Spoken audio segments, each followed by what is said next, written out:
Tuhan Yang Maha Esa, yang mana telah memberikan kesempatan, nikmat iman, Islam, serta kesehatan, sehingga kita dapat berkumpul dan berdiskusi pada kesempatan hari ini. Sholawat serta salam marilah kita sanjung agungkan kepada Nabi Allah, Nabi Muhammad Sallallahu Alaihi Wasallam, yang kita nantikan syafaatnya di yaumul kiamat kelak. Dikumpulkannya kita semua, yaitu dalam acara diseminasi budaya positif di sekolah, dalam pemenuhan tugas calon guru penggerak Ibu Rani Yusra. Dan acara pada hari ini, marilah kita buka dengan membaca basmalah bersama-sama. Bismillahirrahmanirrahim. Kemudian acara selanjutnya, marilah kita menyanyikan lagu Indonesia Raya secara bersama-sama. Untuk Bapak dan Ibu dimohon untuk berdiri.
Selesai. Bapak Ibu dimohon duduk kembali. Meningkat acara selanjutnya, yaitu sambutan kepala sekolah. Kepada Bapak Harudin SPD disilahkan.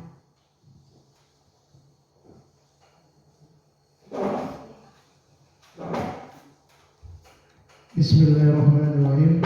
Assalamualaikum warahmatullahi wabarakatuh. Waalaikumsalam warahmatullahi wabarakatuh. Ibu bapak guru yang saya hormati, puji syukur kehadirat Allah Subhanahu wa Ta'ala, yang mana pada kesempatan pagi menjelang siang ini kita semua diberi kesehatan sehingga kita dapat untuk bertemu muka di dalam rangka yaitu diseminasi budaya positif aksi nyata dalam modul 1.4, yang mana program ini untuk mendukung pemenuhan tugas CGP yaitu Bu Rani Yusra.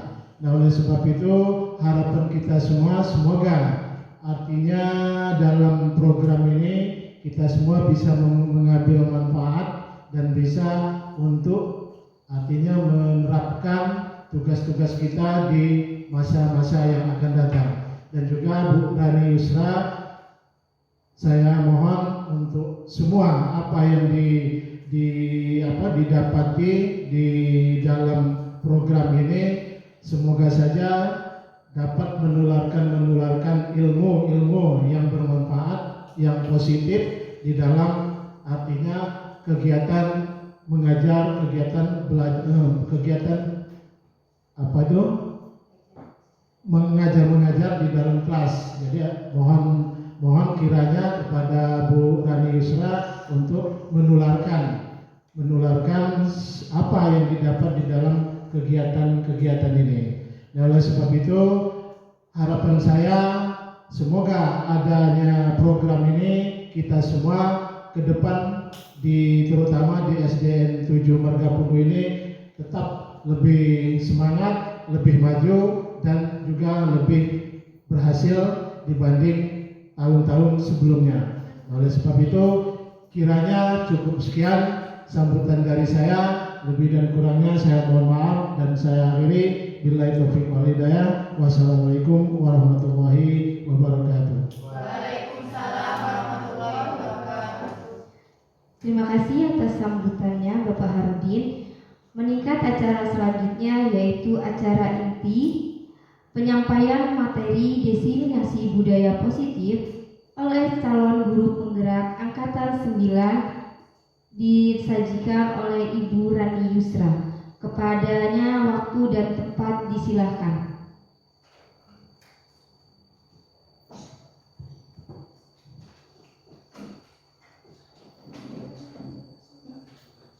Baik, terima kasih kepada Ibu Ariskawati. Bismillahirrahmanirrahim. Assalamualaikum warahmatullahi wabarakatuh. Yang terhormat Bapak Kepala Sekolah, Bapak Harudin Sarjana Pendidikan, Bapak Ibu Guru SD Negeri 7 Margapundu yang saya hormati, alhamdulillahirrahmanirrahim, puji syukur kehadirat Allah Subhanahu wa Ta'ala karena pada siang ini kita dapat hadir berkumpul dalam ruangan ini untuk mengikuti kegiatan penyampaian diseminasi budaya positif yang merupakan tugas dari saya sendiri, calon guru penggerak angkatan 9. Salawat beriring salam semoga senantiasa terlimpah curahkan kepada junjungan kita Nabi Agung Nabi Muhammad Sallallahu Alaihi Wasallam yang selalu kita nantikan syafaatnya kelak yaumil qiyamah. Allahumma amin. Pada kesempatan ini mohon izin Bapak, di sini saya bukan untuk menggurui, tapi di sini kita akan bersama-sama belajar mengenai apa sih itu dari budaya positif. Budaya positif itu seperti apa dan penerapannya kalau di sekolahan itu seperti apa. Yang pertama, sebelum kita masuk ke materi, ya, kita ice breaking dulu ya Bapak Ibu supaya keluar keringet sedikit. Mohon maaf Bapak Ibu, minta izin berdiri sebentar.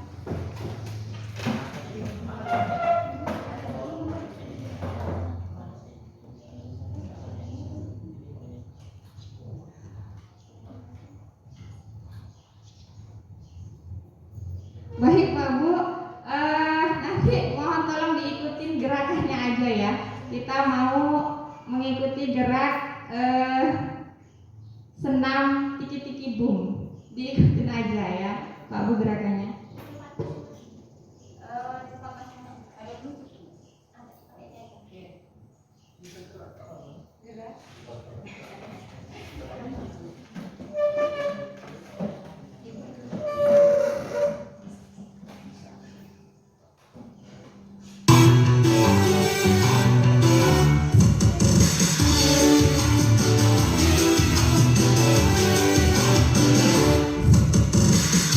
Cinta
selanjutnya. Yang pertama ada perubahan paradigma baru, ya. Perubahan paradigma baru di sini ini adalah tentang teori kontrol, Bapak Ibu. Ini ada kegiatan mengepalkan tangan, ya. Jadi nanti saya meminta Bapak Ibu mencari pasangan. Jadi berpasangan, ya, dua-dua. Kita akan bermain mengepalkan tangan. Jadi itu permainannya adalah kita mengepalkan tangan dengan membayangkan bahwa di dalam kepalan tangan kita ini ada sesuatu yang sangat berharga, sehingga kita dengan sekuat tenaga berusaha untuk tidak melepaskan kepalan tangan kita, ya. Untuk teman kita yang satunya, pasangan kita, itu berusaha untuk melepaskan genggaman tangan kita secara bergantian, ya. Nanti misalnya nih Ibu Rika dengan Ibu Dian, yang pertama adalah Ibu Dian dulu misalnya mengepalkan tangan dengan membayangkan, oh di sini tuh ada mutiara atau berlian, gitu ya. Kemudian pasangannya berusaha untuk membuka, ya, dengan cara apapun, misalnya dengan cara dikelitikin atau dirayu, kan nanti itu saya belikan bakso, gitu, misalnya buka, gitu ya. Itu adalah cara-cara untuk bisa enggak Ibu Rika untuk membuka tangan, gitu ya. Jadi semua nanti kita akan mencoba, ya. Dari kegiatan menggenggam ini nanti kita akan mengetahui apa sih teori kontrol itu seperti apa, ya. Bapak Ibu mohon berpasangan, ibunya sama Pak Weli ya pasangannya, ya. Kita akan melakukan kegiatan menggenggam tangan, ya. Bapak sama Bapak Aman ya Pak pasangannya, ya. Nanti dari kegiatan ini, ya, kita tentukan apa yang terjadi, ya. Misalnya Bu Rika bisa nggak sih dibuka tangannya, genggaman tangannya, atau waktu Budian bisa nggak? Kenapa nggak bisa dibuka, ya? Atau misalnya Bu Rika kenapa nggak bisa membuka? Apakah Ibu Dian dengan sekuat tenaga mempertahankan apa sih yang berharga di dalam genggamannya, gitu ya? Oke, baik Bapak Ibu, bisa kita mulai ya. Sudah berpasangan ya. Di tempat duduk masing-masing nggak masalah. Agak mendekat aja kayaknya Pak Weli dengan Bumi ya. Jadi iya, boleh berdiri Bu. Baik, nanti hitungan ketiga kita mulai. Semua langsung secara bersamaan Bapak ya.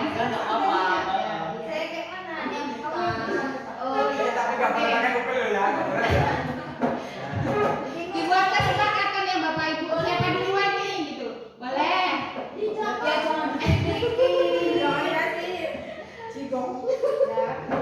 Hitungan ketiga mulai. Nanti kalau waktunya cukup saya beritahu cukup, nanti bergantian ya, bergantian dengan posisi selanjutnya. Oh iya Pak. Saya nggak berani buka. Nanti saya.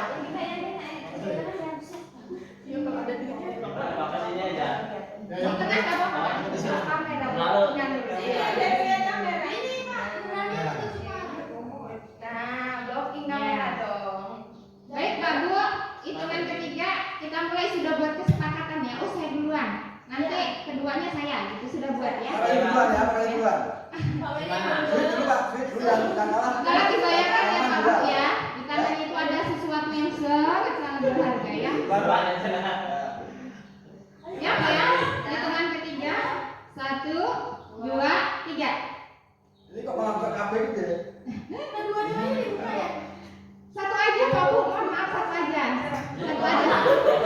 Satu kepalan tangan aja, gini Pak. Susah juga soalnya Bu. Ada duit. Baca siswi dirayu dulu Ibu Rika. Bukan dunia. Nanti kita jalan-jalan dunia. Itu kan uang saya. Saya kalau nggak ada duitnya ya. Saya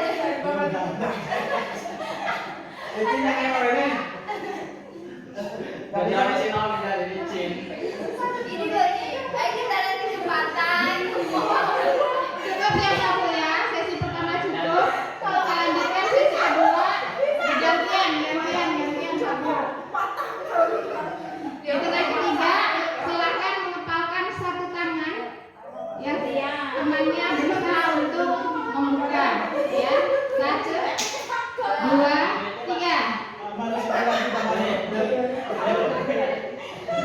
Pak, kalau dikepalkan tangannya ada mutiaranya, Pak. Mau dibuka lagi kok. Baik. Terima kasih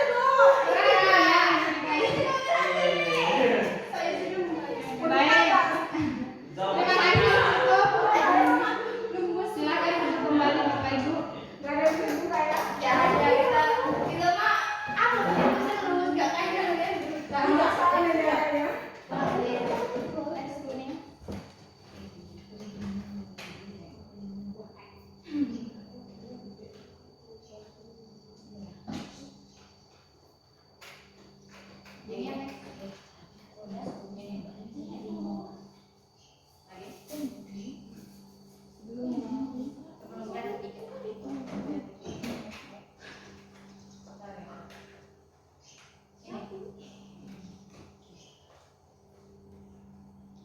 Baik, terima kasih Bapak Ibu.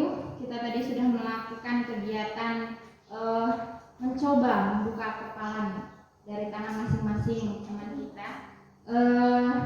Dari situ yang dapat kita pahami tentang posisi kontrol atau teori kontrol, ya. Kira-kira apa Bapak Ibu? Setiap orang itu memiliki kontrol diri masing-masing, ya Bapak Ibu ya. Ada kayak misalnya tadi kepalan tangannya yang bisa dibuka, itu berarti apa Bapak Ibu? Dia memperbolehkan temannya untuk membuka tangannya, mengontrol. Artinya apa? Kontrol diri itu terletak pada masing-masing individu. Kita tidak bisa mengontrol orang lain, ya. Yang dapat mengontrol diri kita sendiri adalah hanya kita sendiri.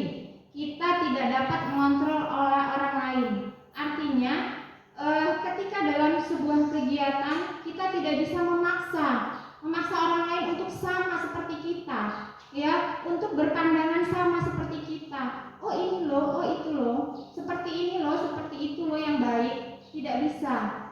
Karena apa? Kontrol diri seseorang itu ada pada masing-masing individu. Kita tidak pernah bisa mengontrol diri orang lain. Kemudian sama halnya dengan penerapan kita di dalam kelas. Di depan itu adalah perubahan paradigma teori kontrol atau teori pilihan. Di situ ada ilusi kontrol. Yang pertama, ilusi guru mengontrol murid. Ilusi itu apa, Bu? Kayak angan-angan gitu ya, Bu ya? Sugesti, hayalan. Oh, bahwa saya ini sebagai guru bisa mengontrol murid. Kamu harus kayak gini. Kamu harus bisa mengikuti pembelajaran saya. Menggunakan metode yang seperti ini kamu harus bisa. Itu adalah ilusi kita yang selama ini sebagai seorang guru menyamaratakan semua keadaan siswa atau semua keadaan murid. Jadi paradigma baru yang berubah apa? Ya, dari teori kontrol tadi, ya, kita paham kita tidak bisa mengontrol orang lain. Hanya kita individu yang dapat mengontrol diri kita sendiri. Artinya apa, Pak Bu? Sekarang kita tidak bisa memaksakan apapun kepada murid, ya, karena setiap murid itu memiliki karakteristik yang berbeda-beda, berasal dari lingkungan yang berbeda-beda, orang tua yang berbeda-beda. Di sini adalah tugas kita untuk memahami murid, mengetahui keadaan murid itu seperti apa, ya, bukan oh kenapa sih kamu ini nggak bisa, tapi kita harus bertanya pada diri kita sendiri, cara seperti apa sih dalam kondisi anak yang seperti ini, cara seperti apa yang bisa saya lakukan supaya dia ini bisa. Itu adalah tujuan pembelajaran kita saat ini, ya. Jadi kita harus mengetahui keadaan murid kita masing-masing, memahami, ya. Kita dapat mengetahui anak-anak dari apa, Pak Bu? Ya, kita bisa bertanya, melihat keadaan sehariannya. Kemudian, oh dia ini kemampuannya seperti ini. Misalnya kalau dari guru kelas 3 bisa melihat dari hasil-hasil rapot waktu dia di kelas 2 atau bertanya kepada guru kelas 2. Itu adalah cara-cara supaya kita dapat mengetahui keadaan murid. Jadi kita harus benar-benar paham murid kita satu-satunya itu seperti apa, ya. Karena di sini perubahannya seperti itu. Kita tidak bisa menyamakan antara kita yang dulu, ya, dengan anak-anak yang sekarang.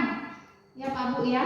Kalau kita dulu nurut, kalau sekarang diomongin susah, itu memang sudah perubahan paradigma baru yang saat ini, ya. Karena pendidikan menurut Ki Hajar Dewantara itu sebagai seorang pendidik kita harus bisa melakukan pembelajaran dengan menyesuaikan keadaan atau kodrat alam, ya, kodrat alam dan kodrat zaman, ya. Artinya dilihat kodrat alam, oh dia lingkungannya dari mana, orang tuanya seperti apa. Kalau kodrat zaman, anak-anak sekarang kan banyak yang sudah bermain gadget ya Bu ya. Jadi kita nggak bisa menyamakan dengan kita mau mempelajari seperti kita dulu. Kalau kita dulu HP aja nggak punya ya Pak Bu ya, nggak bisa.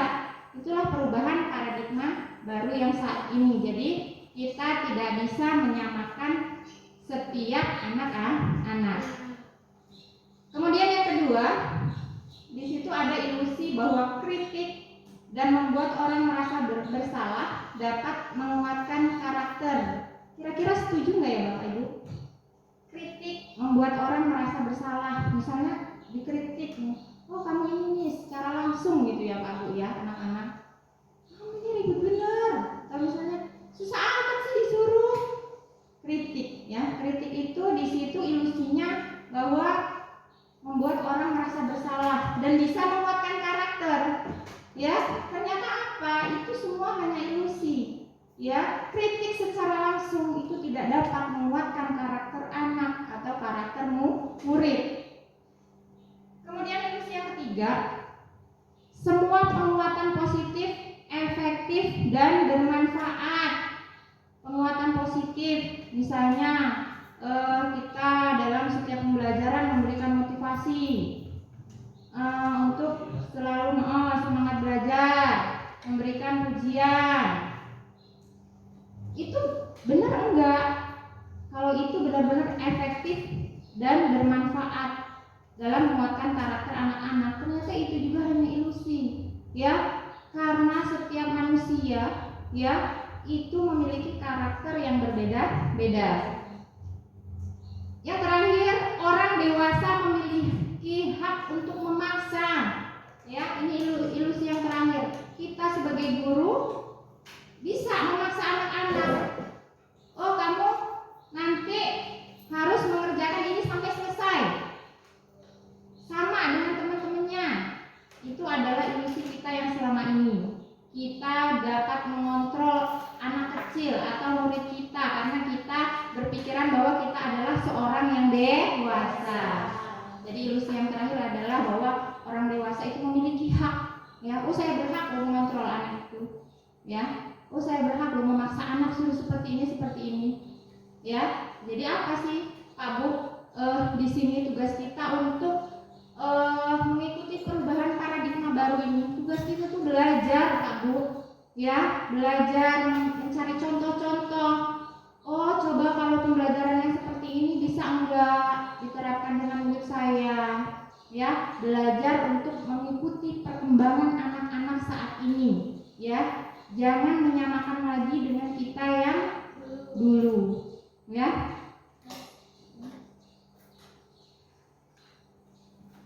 Ini yang tadi, ya, perubahan paradigma yang berubah itu dari mana? Ya, paradigma yang dulu itu dinamakan dengan stimulus respon.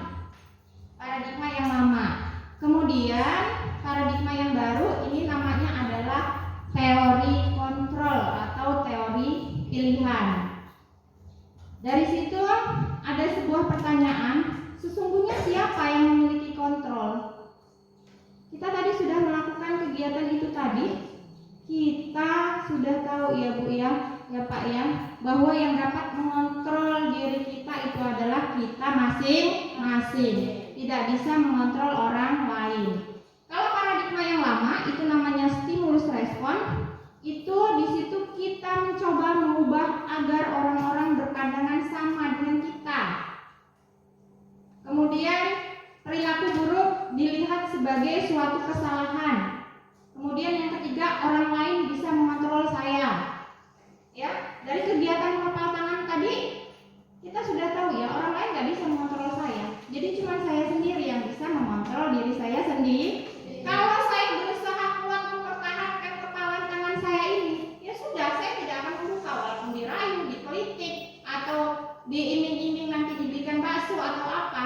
Ya, kontrolnya ada pada diri kita sendiri. Orang lain tidak bisa mengontrol kita. Ya, itu adalah stimulus respon. Kemudian teori kontrol perubahan yang barunya, kita berusaha memahami pandangan orang lain tentang dunia yang pertama. Jadi kita bukan meminta orang untuk berpandangan sama dengan saya. Oh, gini loh, sama dengan saya, nggak bisa. Ya, tapi kita berusaha memahami pandangan orang lain tentang dunia. Oh, pandangan dia itu seperti ini. Ya, kalau masing-masing kita berusaha untuk memahami orang lain, tidak memaksakan orang lain harus sama seperti kita, bisa ya Bu ya, ya Pak ya. Kira-kira cocok nggak Pak Bu paradigma yang baru ini? Cocok ya, bahwa kita tidak bisa memaksakan orang lain berpandangan sama dengan kita. Tapi yang kita lakukan adalah berusaha memahami pandangan orang lain itu seperti apa. Dan itu yang bisa kita lakukan untuk saat ini.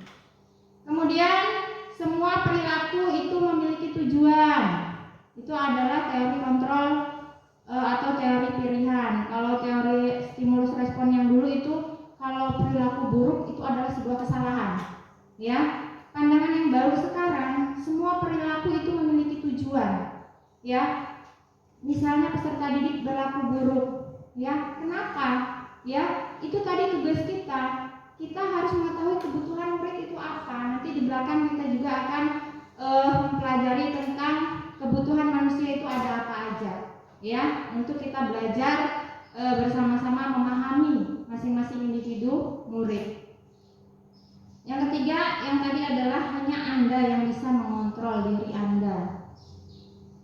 Jadi itu Pak, perubahan paradigma yang lama menjadi paradigma yang baru. Kalau yang lama adalah namanya stimulus respon, ya. Paradigma yang baru adalah teori kontrol. Jadi itu yang bisa kita pahami.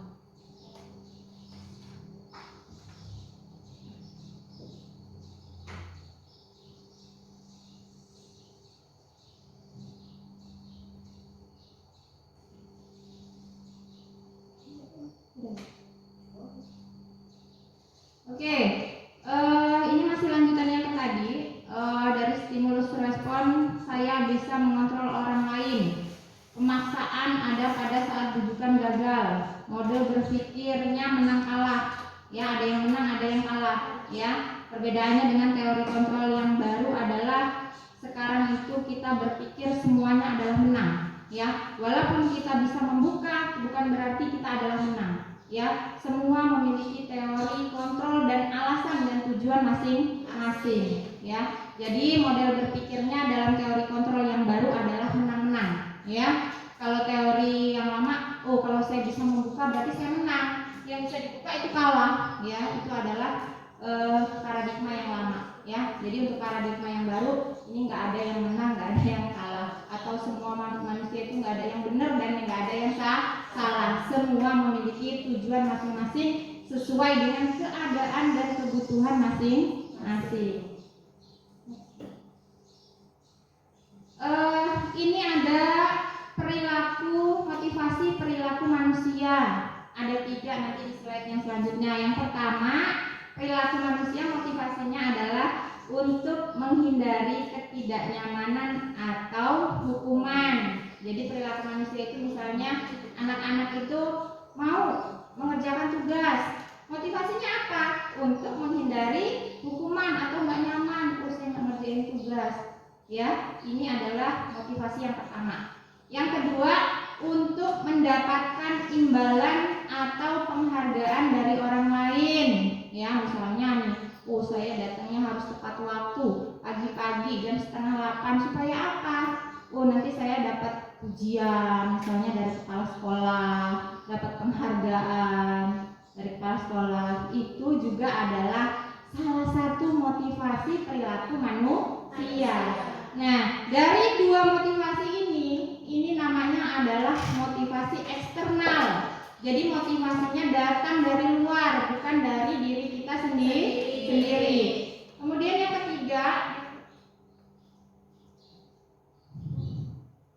ketiga itu ada namanya adalah yang ketiga motivasinya adalah motivasi internal, ya. Motivasi internal itu datang dari diri sendiri. Jadi kira-kira dari tiga motivasi itu yang baik yang mana, Pak Bu, kalau misalnya kita terapkan kepada murid kita? Dari dalam diri. Jadi dari sini yang kita pahami apa? Yang selama ini yang kita berikan kepada anak adalah hukuman.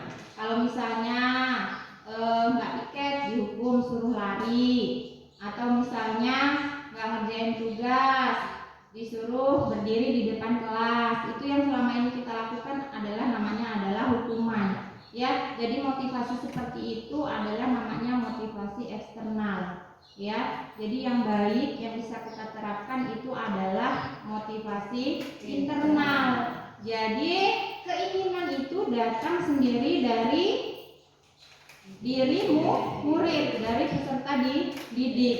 Jadi dia memahami apa sih artinya tanggung jawab. Oh, saya harus begini, tidak pernah mengharapkan imbalan atau penghargaan. Di sini ada tindakan guru, ya, atau tindakan kita selama ini. Di situ yang pertama mencatat 100 kali dalam kalimat, saya tidak akan terlambat lagi. Karena terlambat ke sekolah gini, disuruh tulis sampai 100 kali, ya. Kira-kira itu merupakan hukuman atau konsekuensi, Bapak Ibu? Hukuman, ya. Jadi ada namanya hukuman, ada namanya konsekuensi. Bedanya apa? Kalau hukuman itu dia bersifat tiba-tiba, Pak Bu, nggak ada kesepakatannya dulu. Kalau ada kesepakatannya dulu, itu namanya adalah konsekuensi. Atau misalnya kita sebelumnya waktu awal pembelajaran kita membuat sebuah konsekuensi dengan murid-murid sekelas kita. Nanti kalau nggak bawa buku seperti ini, ya. Kalau sudah direncanakan dan disepakati bersama-sama, kemudian ada ditempel, ya, itu namanya adalah konsekuensi. Kalau hukuman itu sifatnya adalah tiba-tiba kamu nggak bawa, nggak ada sepakatan sebelumnya, tiba-tiba oh kamu bawa sampah. Itu ya yang selama ini kita lakukan, Pak Bu, yang memberikan hukuman. Kemudian yang kedua, lari mengelilingi lapangan basket, padahal bukan pelajaran olahraga tapi dihukum suruh lari, gitu kan. Itu kan tidak sesuai dengan materinya, ya. Ini merupakan apa, Pak Bu? Hukuman. Yang ketiga, murid diminta untuk push up 15 kali karena tidak menggunakan masker, ya. Ini juga merupakan hukuman. Kemudian menggantikan kertas tugas teman yang telah dicoret-coret. Iya, jadi ini adalah contoh konsekuensi itu ini, Pak Bu, ya. Jadi mereka memiliki tanggung jawab, bukan dihukum, gitu ya. Jadi kalau saya mencoret-coret, saya harus menggantinya, ya. Itu adalah contoh dari konsekuensi. Kelima, membersihkan tumpahan air di meja tulis karena tersenggol pada saat belajar. Konsekuensi. Jadi kalau ada tumpah dilap sendiri, gitu ya. Itu adalah sebuah konsekuensi. Yang kelima, sepatu murid disita karena tidak mengenakan sepatu hitam. Kira-kira apa, Pak Bu? Hukuman, ya. Ini juga merupakan hukuman. 7, lari mengelilingi lapangan basket 2 kali karena terlambat, sama seperti tadi, ya. Ini juga adalah merupakan hukuman. Jadi tugas kita adalah membedakan antara hukuman dan konsekuensi. Jadi sebisa mungkin Pak Bu jangan memberikan hukuman kepada anak-anak, tapi memberikan konsekuensi. Jadi kalau kamu kayak gini, kamu harus membersihkan sendiri atau mengganti. Itu ya, jadi bedanya konsekuensi dan hukuman. Kalau hukuman itu dia tiba-tiba tidak melalui kesepakatan bersama dengan murid, ya. Pada awal itu kita begini, itu buat kesepakatan, kemudian ditulis, ditempel di dinding. Itu adalah sebuah konsekuensi, boleh, tapi sebisa mungkin kita jangan memberikan hukuman yang secara tiba-tiba tidak melalui sebuah kesepakatan. Ini yang tadi ya Pak Bu, perbedaan antara hukuman dan konsekuensi. Kalau hukuman itu apa sih? Hukuman itu mendorong anak menyakiti diri sendiri. Kedua, konsep diri yang buruk saat kita memberikan hukuman kepada anak. Yang ketiga, anak belajar menyembunyikan kesalahan. Ini adalah dampak dari kita memberikan hukuman. Marah, merasa bersalah, memiliki rasa bersalah, dipermalukan, merasa tak dihargai. Ya, jadi ini adalah dampak-dampak saat kita memberikan hukuman kepada anak. Bedanya dengan konsekuensi, kalau adanya konsekuensi mendorong anak agar mudah menyesuaikan diri, ya, itu adalah dampak yang pertama. Kemudian konsep diri yang baik, ya, jadi dibiasakan untuk punya kesepakatan di awal pembelajaran, ya, mematuhi peraturan, anak belajar untuk mematuhi peraturan. Kehilangan hak, dibuat tidak nyaman, diasingkan untuk sementara. Time out. Ini ya, Pak Bu. Ini adalah dampak-dampak dari sebuah hukuman dan konsekuensi. Ada kebutuhan dasar manusia, jadi ada 5 kebutuhan dasar, ya. Jadi yang mendorong anak-anak untuk berperilaku buruk yang selalu kita katakan salah, oh kamu buruk, oh kamu salah, itu sebenarnya anak-anak itu kebutuhan dasarnya tidak terpenuhi, Pak Bu, ya. Ada 5 kebutuhan dasar manusia. Yang pertama bertahan hidup, kedua kasih sayang dan rasa diterima, kemudian kebebasan, yang keempat adalah kesenangan dan penguasaan. Jadi ini adalah kebutuhan-kebutuhan dasar dari manusia. Jadi kira-kira diperhatikan anak murid kita ya Pak Bu ya. Oh kalau dia seperti ini tuh kira-kira kenapa? Apakah kebutuhan dasar dari 5 ini terpenuhi atau tidak? Ya, itu adalah tujuan kita tidak boleh mengatakan benar atau salah karena setiap orang memiliki tujuan masing-masing, ya. Lanjut ya. Posisi kontrol seorang guru. Ada 5 posisi kontrol seorang guru. Yang pertama penghukum, kedua pembuat merasa bersalah, ketiga teman, 4 pemantau, dan kelima adalah manajer. Coba diingat-ingat Bapak Ibu, yang selama ini kita lakukan, kita itu posisi kita di mana? Ya, kita itu sebagai penghukum atau pembuat merasa bersalah, atau kita sebagai teman, atau pemantau, atau manajer. Kalau penghukum, contoh-contohnya yang seperti tadi ya Pak Bu ya. Anak tidak bawa buku langsung dihukum. Kemudian menggunakan kata yang bersifat menghardik gitu ya. Kamu ini itu juga termasuk ke dalam contoh menghukum. Kamu ini kok nggak bawa ini, gitu ya. Suara kita agak menghardik gitu ya. Itu juga masuk ke dalam kategori menghukum, ya. Membuat merasa bersalah. Kadang-kadang kita juga pernah ya Bu di kelas. Kalian ini nggak kasihan dengan orang tua kalian. Sudah kerja buat kalian di sini sekolahnya nggak bener. Misalnya kita memberikan seperti itu di kelas ya.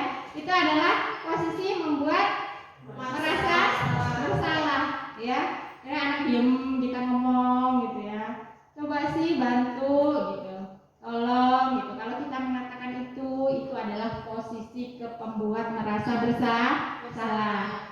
Kemudian teman, ditanyain ya seperti dianggap seperti teman gitu ya Pak Bu, maksudnya ditanyakan secara individu gitu misalnya, apa sih ini?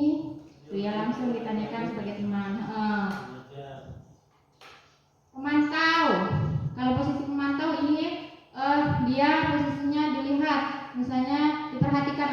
itu. Sesuai enggak? Posisi pemantau ini dia digunakan pada saat seorang guru sudah memiliki kesepakatan kelas atau keyakinan kelas. Jadi kalau kamu seperti ini, konsekuensinya seperti ini. Ya, jadi dia nggak bisa kalau misalnya dia nggak pakai sepatu hitam, ya, kemudian nanti hukumannya sudah ditulis di dalam kelas. Ada ditulis di kelas itu kalau tidak memakai sepatu hitam selama belajar atau keluar kemana-mana sepatunya disita, nggak usah pakai sepatu. Ya, kalau sudah ada kesepakatan seperti itu, kemudian ada murid yang melakukan seperti itu, ya, dihukum seperti itu posisi guru adalah sebagai pemantau. Ya, dia sudah memiliki kesepakatan kelas sebelumnya dengan murid. Posisi yang terakhir manajer. Jadi posisi ini Pak Bu yang disarankan untuk kita. Ya, posisi manajer ini adalah yang biasa kita lakukan seperti kalau dilakukan oleh guru-guru bimbingan konseling ya. Jadi kalau anak-anak yang membuat permasalahan itu dipanggil secara individu. Nanti seperti apa tahapannya? Nanti di sini kita akan belajar namanya posisi manajer itu kita bisa menggunakan segitiga restitusi. Jadi tahap-tahapannya untuk menanyai anak kenapa masalah itu seperti itu ada namanya nanti adalah segitiga restitusi. Tahapan-tahapan untuk menyelesaikan permasalahan anak-anak. Jika sudah menggunakan segitiga restitusi, kita berarti posisi kita sudah jatuh di posisi manajer. Ya, jadi untuk pemantau dan manajer ini adalah posisi yang diharapkan dari Bapak Ibu. Ya. Ini adalah contoh-contohnya. Hukum, pembuatan merasa bersalah, teman, pemantau, manajer. Yang tadi ya, guru buat menghadir. Tadi. Next. Kemudian ada namanya disiplin positif. Cara penerapan disiplin yang mengajarkan anak bertanggung jawab dan menumbuhkan kesadaran diri berdasarkan nilai-nilai kebajikan sehingga dapat membuat murid memahami dan menyadari berdasarkan motivasi internal. Ya, jadi disiplin positif ini adalah motivasinya yang internal tadi Pak Bu. Ya. Bukan akibat paksaan, pujian atau hukuman. Jadi bedanya apa sih? Ya, jadi yang perlu kita rubah mungkin ya Pak Bu, kalau dulu itu zamannya dulu adalah peraturan, adanya peraturan ya, dilarang ini. Jadi kalimatnya itu adalah menggunakan kalimat negatif. Ya, jadi untuk disiplin positif ini adalah kita membuat keyakinan kelas atau kesepakatan kelas. Jadi yang bisa kita terapkan nanti adalah kita itu membuat kesepakatan kelas atau keyakinan kelas bersama-sama, jangan dibuat sendiri, Pak Bu, tahu-tahu ditempel. Jangan membuang sampah sembarangan. Jangan terlambat, ya. Hindari kata-kata jangan, ya. Jangan itu adalah kalimat positif, ya. Jadi di sini yang kita harapkan adalah disiplin positif. Jadi di sini kita membuat keyakinan kelas. Keyakinan kelas itu seperti apa? Ya, keyakinan itu adalah nilai-nilai kebajikan universal yang disepakati secara tersirat atau tersurat, terlepas dari latar belakang suku, negara, bahasa maupun agama yang dipegang atau diyakini. Keyakinan kelas adalah kesepakatan kelas yang dibuat berdasarkan nilai-nilai kebajikan universal. Misalnya apa sih Pak Bu nilai kebajikan universal yang bisa kita buat? Misalnya kita belajar membuat keyakinan kelas gitu ya, yang nantinya akan kita tempel di kelas ya. Jadi kita akan merubah yang tadinya adalah peraturan ya, membuat keyakinan kelas. Jadi kalimatnya menggunakan kalimat-kalimat yang positif ya, hindari kata-kata jangan ya. Misalnya apa Bu Nur? Berarti peraturan yang saya tempel dalam kelas itu dirubah ya kata-katanya. Kalau bisa dirubah ya. ya menjadi keyakinan kelas. Keyakinan kelas kemudian menggunakan kalimat-kalimat yang positif. Hindari kata jangan yang sifatnya memaksa atau sepertinya menghukum gitu ya Pak Bu ya, keyakinan. Dan kita buatnya bersama-sama gitu. itu ya. Jadi cara-caranya anak-anak nanti kita kasih selembar kertas, misalnya tulis kira-kira keyakinan kelas yang kalian inginkan seperti apa. Jadi semuanya menulis, nanti dikumpulkan dan kita gurunya nanti memilih yang memperbaiki dari kalimat anak-anak. Jadi kita juga menjelaskan ini loh keyakinan kelas, bedanya dengan peraturan kelas ya. Jadi kita berusaha untuk menggunakan kalimat positif. Mengapa tidak peraturan saja? Mengapa harus keyakinan kelas? Itu adalah contoh-contoh dari kalimat. Mengapa kita memiliki peraturan harus menggunakan helm bila mengendarai kendaraan roda 2? Mengapa kita memiliki peraturan 3M? Menggunakan masker, mencuci tangan dan menjaga jarak 1,5 meter. Itu adalah contoh-contoh dari peraturan. Kalau dibuat keyakinan seperti apa? Misalnya, kalau yang 3M ini menggunakan masker ini masih yang dulu ya Pak Bu ya. Contohnya kalau seperti kita apa sih Pak Bu? Misalnya jangan membuang sampah sembarangan. Untuk positifnya, kalimat positifnya buanglah sampah pada tempatnya atau menjaga kebersihan gitu ya. Jadi itu adalah tugas kita sebagai guru yang untuk menjelaskannya gitu ya Pak Bu ya. Jadi menjaga kebersihan itu seperti ini gitu ya. Jadi kalimatnya harus diubah menjadi kalimat yang positif. Dari peraturan kita ubah menjadi sebuah keyakinan kelas. Ini pengertian dari tadi, nilai-nilai kebajikan universal. Jadi nilai kebajikan banyak yang sudah kita terapkan. Misalnya nilai kebajikan yang biasanya adalah bertanggung jawab, kemudian tepat waktu, disiplin, seperti itu adalah contoh-contoh dari nilai kebajikan universal. Jadi kita tinggal memilih aja nanti kira-kira keyakinan kelas kita masing-masing itu seperti apa gitu ya Pak Bu ya.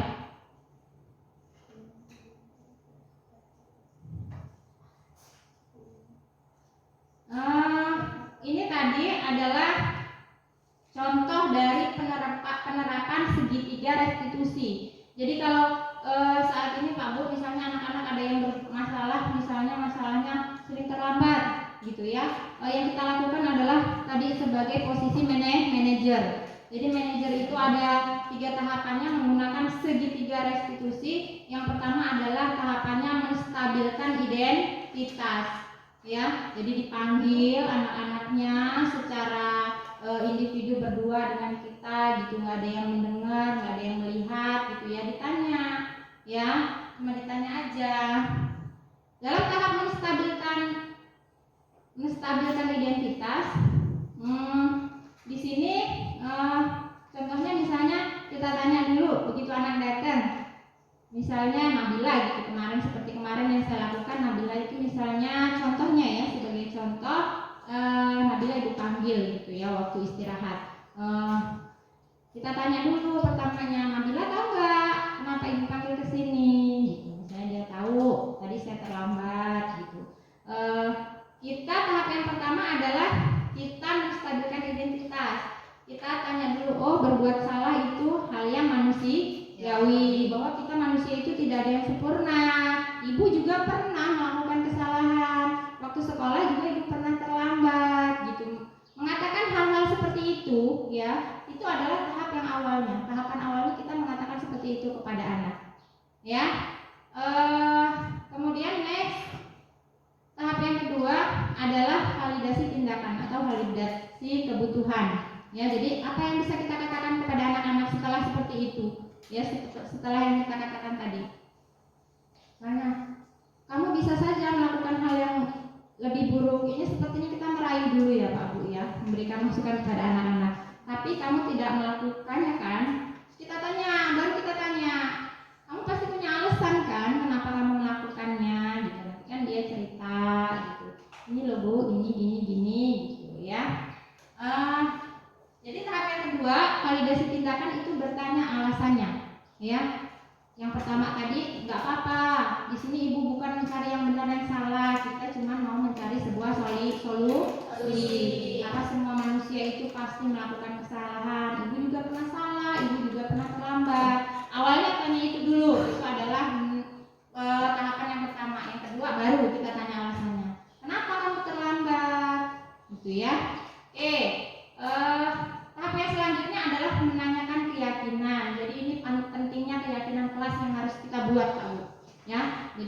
kita harus buat keyakinan kelasnya.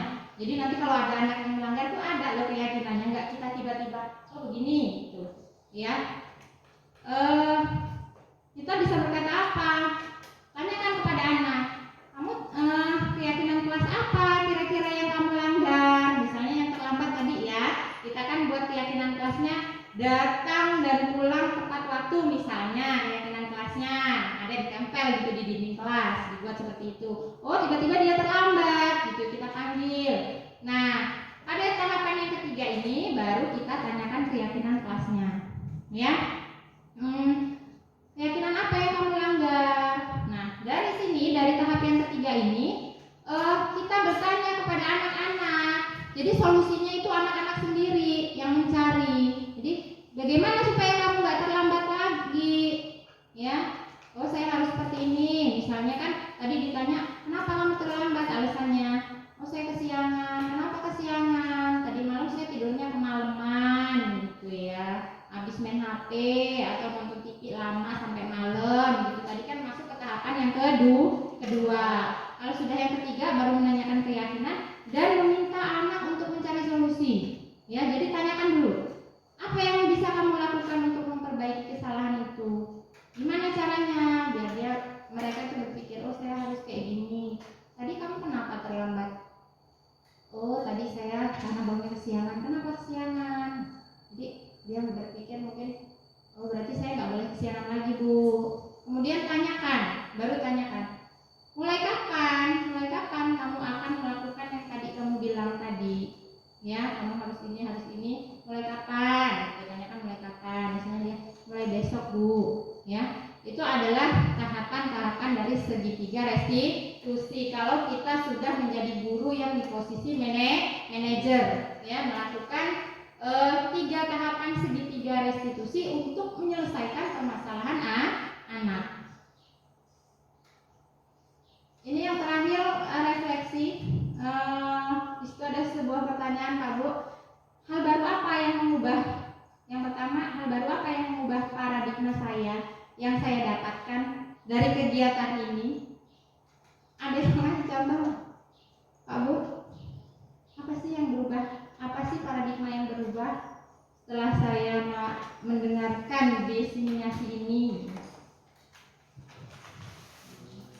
Pak Weli? Iya. Langsung nggak auditor ya?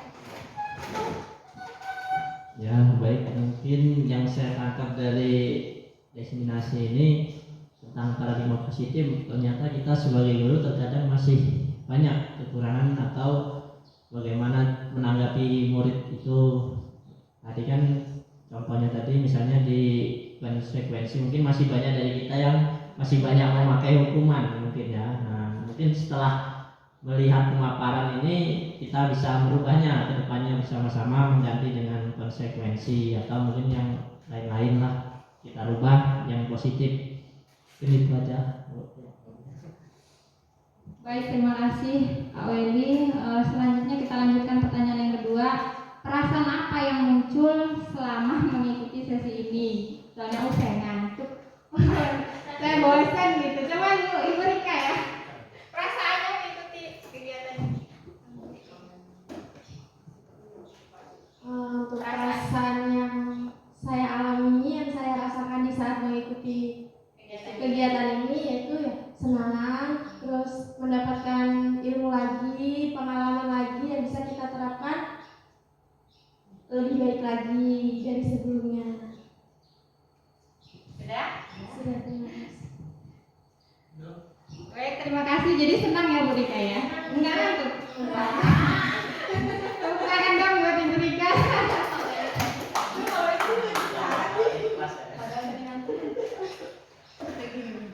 Ketiga, guru seperti apa yang telah saya lakukan selama ini?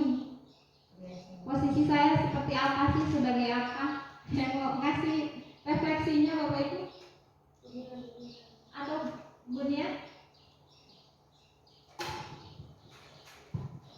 Untuk pertanyaan yang ketiga ya, guru seperti apakah yang saya telah lakukan selama ini? Ternyata setelah kita mengamati mengamati diseminasi atau kegiatan pada hari ini ya, ternyata guru seperti apa saya, ternyata masih ada kita melakukan seperti hukuman tadi ke siswa ya, kita belum melakukan konsekuensi seperti itu ya. Dan ada juga ya merasa bersalah tadi ya, kita sering biasanya menyalahkan anak tanpa tahu alasan anak itu melakukan itu seperti apa. Kita nggak tahu, terus kita tidak menindaklanjuti. Misalnya kita hanya tahu anak itu terlambat, tetapi kita tidak pernah bertanya kenapa sih anak itu terlambat alasannya. Terus kita nggak menindaklanjuti, maksudnya dari dia terlambat dengan kita sudah tahu alasan, kita nggak tahu nih ke depannya anak itu akan melakukan apa. Mungkin itu ya, masih seperti itu. Oke, terima kasih. Baik, terima kasih Ibu Nia refleksinya. Lanjut ke refleksi yang ketiga. Yang keempat, mohon maaf Ibu Nia. Saya akan menjadi guru yang seperti apa setelah mengikuti kegiatan ini?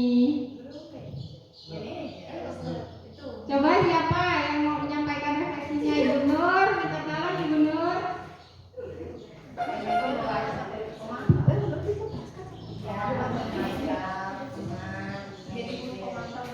Untuk nomor 4, saya akan menjadi guru yang seperti apakah setelah mengikuti kegiatan ini. Tentunya banyak sekali ya kegiatan ini manfaatnya untuk saya sendiri terutama, dan kita semua itu yang terutama menjadi lebih baik lagi dan juga terus belajar dan terus lagi belajar, karena itu adalah sebagai motivasi kita menjadi seorang guru apabila kita ingin lebih baik dan meningkatkan kompetensi kita. Itu saja Bu, sekian, terima kasih. Baik, terima kasih Bu Nur, refleksinya sangat bagus sekali, Masya Allah. Sesi refleksi ini adalah sesi terakhir dari kegiatan diseminasi kita. Saya mengucapkan terima kasih banyak kepada Bapak Kepala Sekolah, Bapak Ibu Guru yang sudah menyempatkan waktunya untuk hadir dan mengikuti kegiatan ini. Demikianlah penyampaian diseminasi dari saya. Saya akhiri. Assalamualaikum warahmatullahi wabarakatuh. Waalaikumsalam warahmatullahi wabarakatuh. Berikan tepuk tangan yang sangat luar biasa untuk Ibu Rani. Terima kasih atas penyampaian materi yang sangat berguna untuk kami selaku Bapak dan Ibu Guru di SDN 7 Margapunduh. Acara selanjutnya yaitu doa. Doa akan dipimpin oleh Bapak Amanu SPDI. Kepadanya dipersilahkan.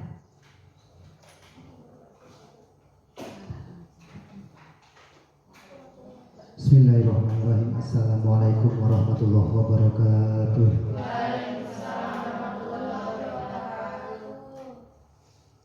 Ila hadratin Nabi Mustafa Muhammad sallallahu alaihi wasallam. Al-Fatihah. A'udzu billahi minasyaitonir rajim. Bismillahirrahmanirrahim. Alhamdulillahirabbil alamin arrahmanir rahim maliki yaumiddin.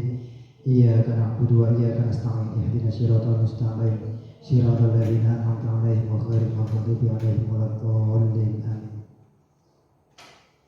A'udzu billahi minasyaitonir rajim. Bismillahirrahmanirrahim. Ya hayyu ya qayyum ya dzal jalali wal ikram. Allahumma shalli ala sayyidina Muhammad wa ala ali sayyidina Muhammad. Sayyidil awwalin wal akhirin wa sallim wa radhiyallahu ta'ala tabaraka an kulli sahabati Rasulillah ajmain. Bismillahirrahmanirrahim. Alhamdulillahirabbil alamin. Hamdan syakirin, hamdan na'imin, hamdan yafi ni'amahu wa yukafi mazidah. Ya Rabbana lakal hamdu kama yanbaghi li jalali wajhika wa 'azimi sultanik. Allahumma shalli ala sayyidina Muhammad salatan tunjina biha min jamil ahwali wal afat wa taqdilana biha jamil hajat wa tutahhiruna biha min jamil sayyi'at wa tarfa'una biha indaka 'ala darajat wa tuballighuna biha aqsal khairat min jamil khairati fil hayati wa badal mamat. Inna Allaha 'ala kulli syai'in qadir.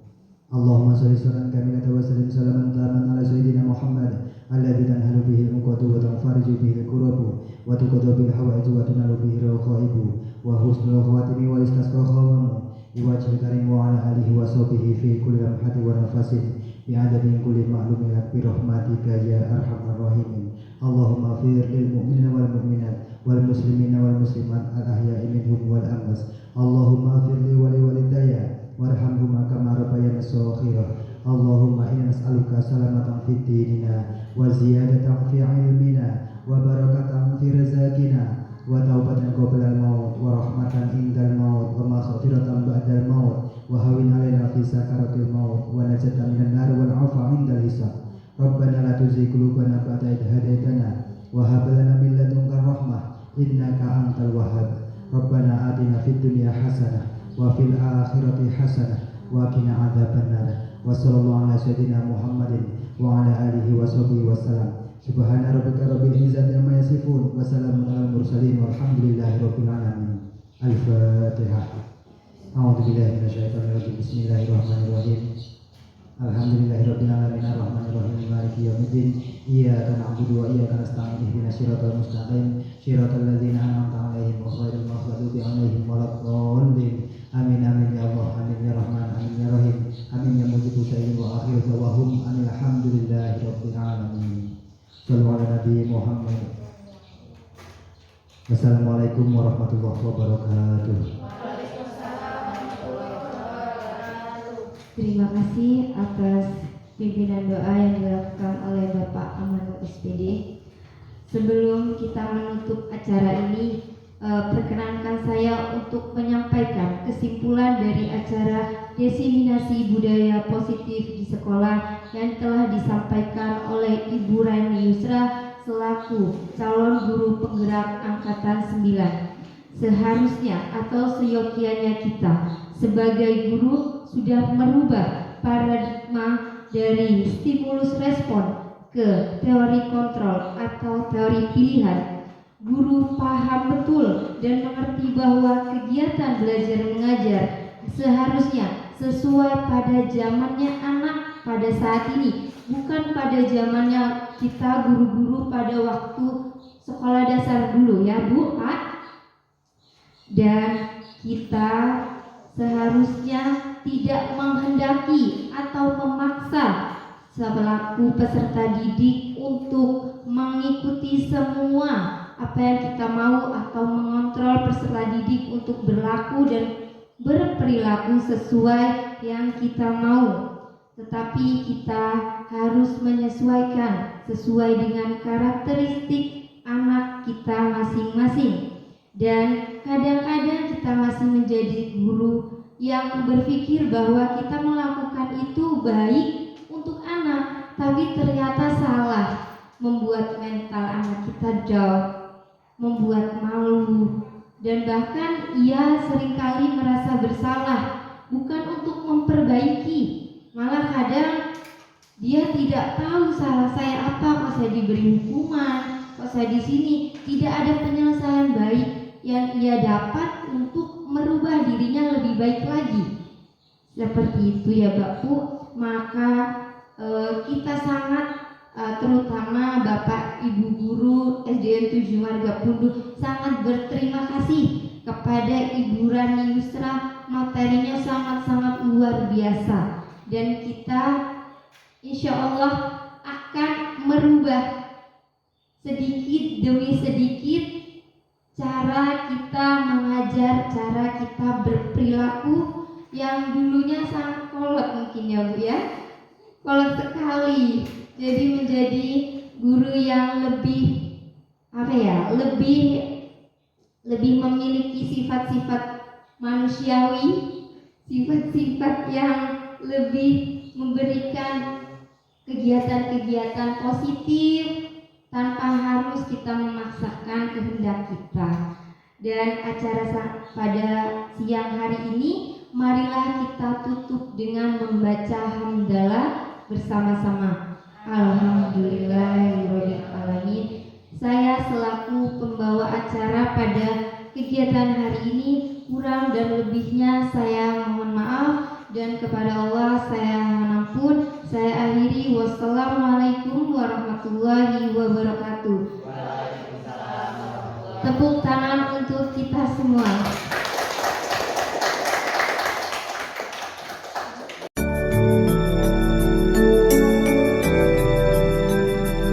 Assalamualaikum warahmatullahi wabarakatuh.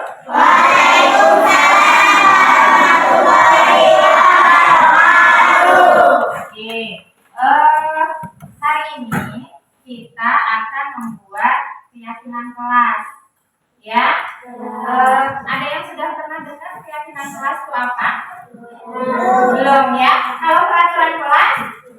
Sudah ya? Sudah pernah dengar peraturan kelas? Sudah. Oke. Jadi keyakinan kelas itu dia hampir mirip dengan peraturan kelas.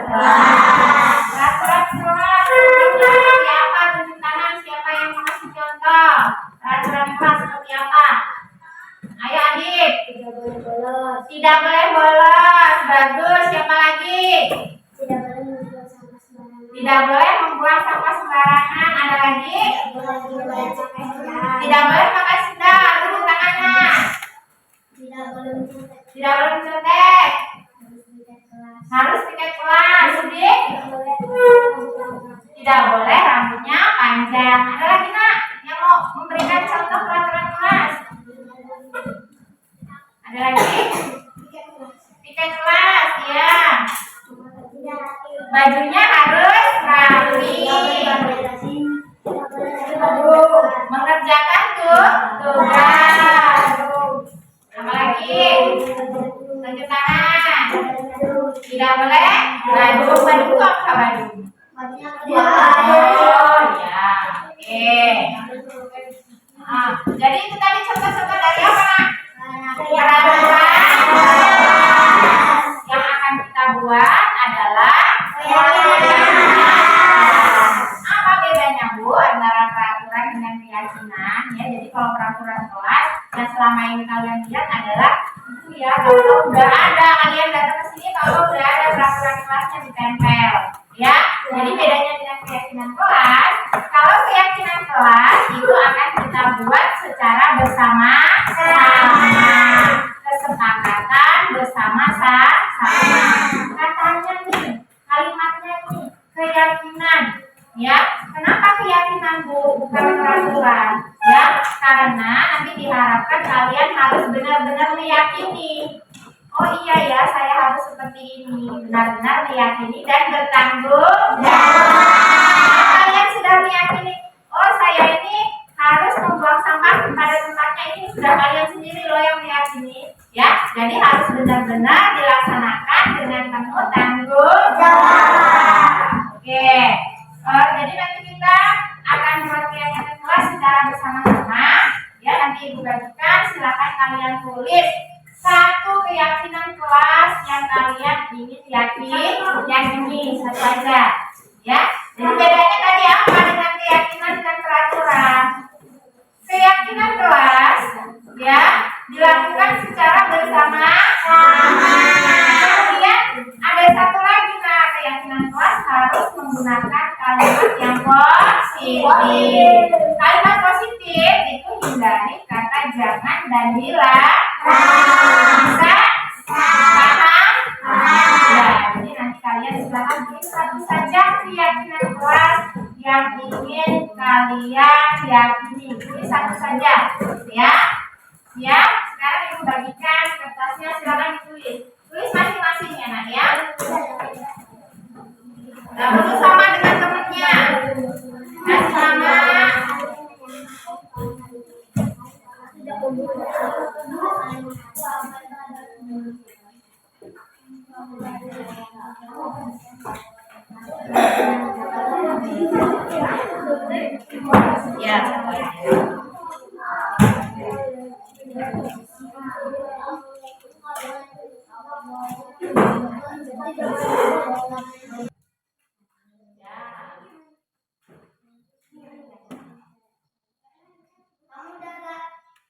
Ya, yang sudah silakan ditempel. Ya.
gembira.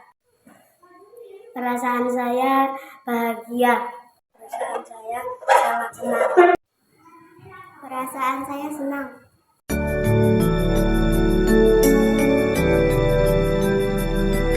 Iya, penting. Sangat penting. Untuk penting. Iya, penting.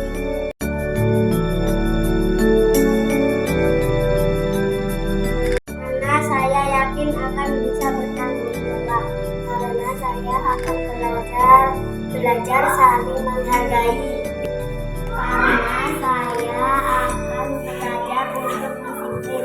Karena saya yakin bisa datang dan pulang tepat waktu.